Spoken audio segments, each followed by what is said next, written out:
This will be the final log of Lookout Tower 8.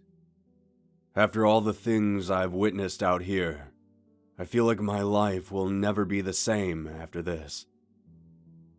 The days following my arrival at Tower 9 were rough. My injuries were taking a toll on my psyche. I was immobile for nearly 2 days straight after I had regained consciousness. Thankfully, Katie was around to help me out. She took care of all the menial tasks as well as helping me up and down the tower to, well, relieve myself. It was embarrassing being so helpless, but she never made me feel like a burden. We continued taking shifts, watching over one another.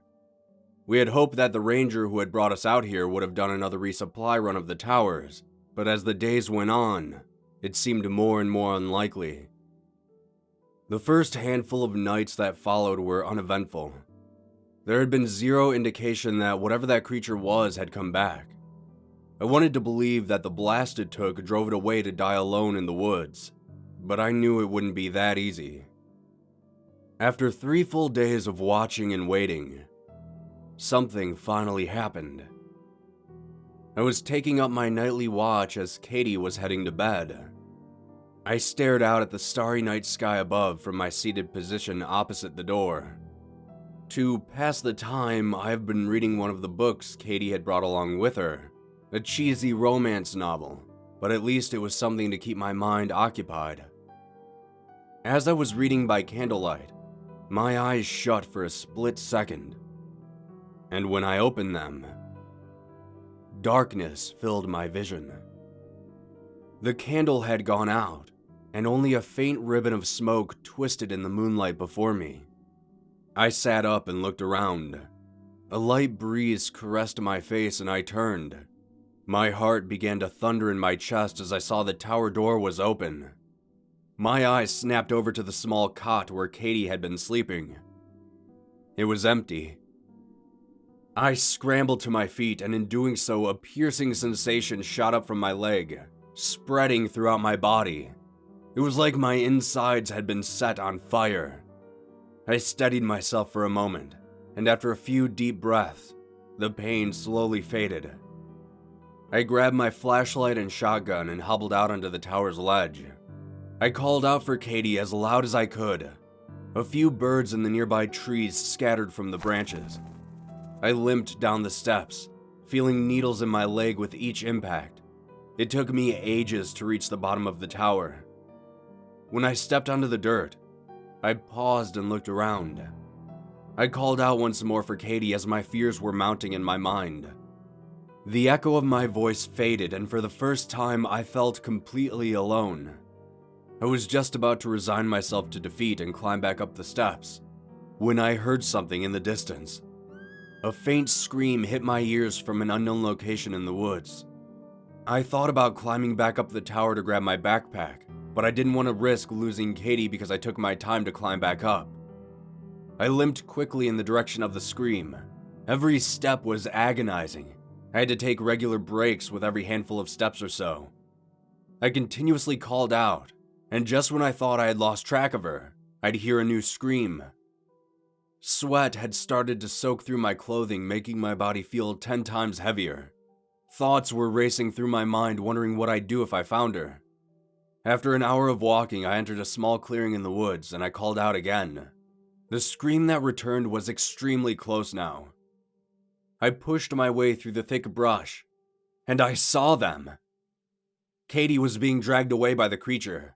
Where they were heading to, I didn't know, but that didn't matter. All that mattered was saving her. When she spotted me emerge from the trees, she called my name in elation. Upon hearing my name and seeing what was happening, I pressed the butt of the shotgun into my shoulder, took aim, and fired. The creature screeched and dropped Katie into the dirt. It turned to face me. I could feel a fiery hatred in its eyes. I felt like I had just whacked a bear with a twig. It began scuttling along the ground towards me like a beetle. Everything happened so fast, I was unable to raise my weapon for a second shot. It swatted the gun from my hand and gripped me by the neck. It raised me off the ground and stared at me with those vacant white eyes. The creature, was no longer grinning. Its face was twisted into a scowl. I could feel my throat beginning to close as its grip tightened. I looked over at Katie, who was lying incapacitated on the ground. I could feel my life nearing its end. My eyes began to shut, and I was silently thinking my last thoughts I'd ever have. Then, suddenly, the creature released its grip and I hit the ground hard. My legs striking the dirt caused me to unleash an ear-shattering scream. When the pain began to fade, I looked up and saw the creature clearly cowering away from me.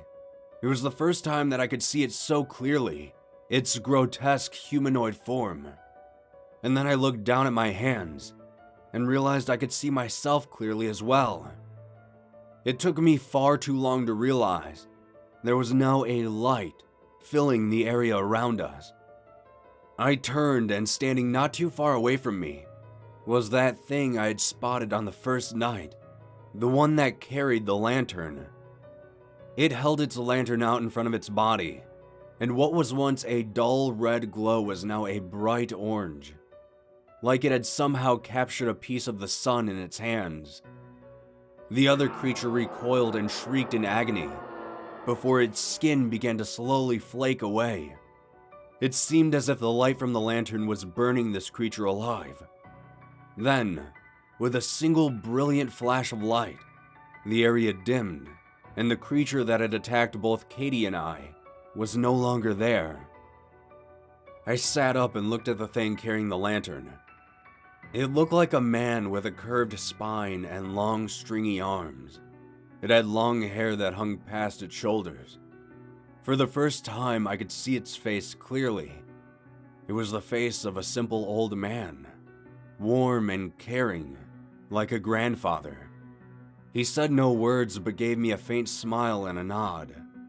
He raised a finger and pointed to Katie.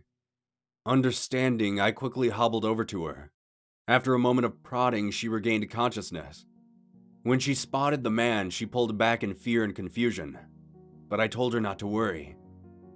I asked her if she could walk, and she nodded.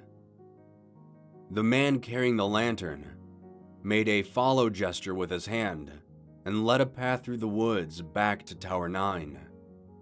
When we emerged from the trees, he stopped and turned to face us once again. Despite my dry and hoarse throat, I thanked him. He returned a simple nod of acknowledgement and began to head back into the woods. Before he could leave, however, I said sorry, and he stopped briefly. Sorry. About Peter, I said.